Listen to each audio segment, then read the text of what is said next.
Hello friends, welcome back to my channel. ನೀವೆಲ್ಲಾದರೂ ಹೊಸದಾಗಿ channel ನೋಡ್ತೀರಿ, ಈ ಕೂಡಲೇ ಸಬ್ಸ್ಕ್ರೈಬ್ ಆಗಿ ವಿಡಿಯೋಗೆ ಒಂದು ಲೈಕ್ ಕೊಟ್ಟು ಸಪೋರ್ಟ್ ಮಾಡಿ. ತಂದೆ ತಾಯಿಗೆ ಆಸ್ತಿಗೆ ಸಂಬಂಧಪಟ್ಟಂತೆ ಮಕ್ಕಳ ನಡುವೆ ಸಾಕಷ್ಟು ಗಲಾಟೆಗಳು ನಡೆಯುತ್ತಿದೆ.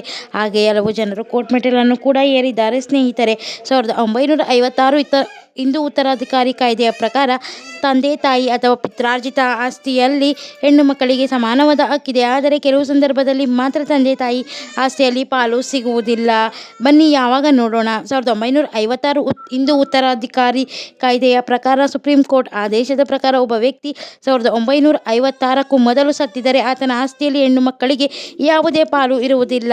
ಹಾಗೆ ಹಿಂದೂ ಉತ್ತರಾಧಿಕಾರಿ ಕಾಯ್ದೆಯು ಅನ್ವಯವಾಗುವುದು 1956ರ ನಂತರ ಮಾತ್ರ.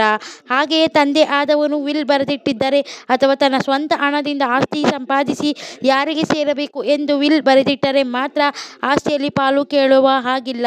ತಂದೆಯ ಸ್ವಂತ ಆಸ್ತಿಯಾಗಿದ್ದರೆ ಪಾಲು ಕೇಳಲು ಸಾಧ್ಯವಿಲ್ಲ. ಅದೇನಾದರೂ ಪಿತ್ರಾರ್ಜಿತ ಆಸ್ತಿಯಾಗಿದ್ದರೆ ಮಾತ್ರ ಆಸ್ತಿ ಪಾಲು ಕೇಳಬಹುದು. ಸ್ನೇಹಿತರೆ, ತಂದೆ ತಾಯಿ ಮಕ್ಕಳಿಗೆ ಬಿಟ್ಟು ಬೇರೆಯವರ ಹೆಸರಿಗೆ ಆಸ್ತಿ ಬರೆದಿಟ್ಟರೆ ಹೆಣ್ಣು ಮಕ್ಕಳಿಗೆ ಆಸ್ತಿ ಸಿಗುವುದಿಲ್ಲ.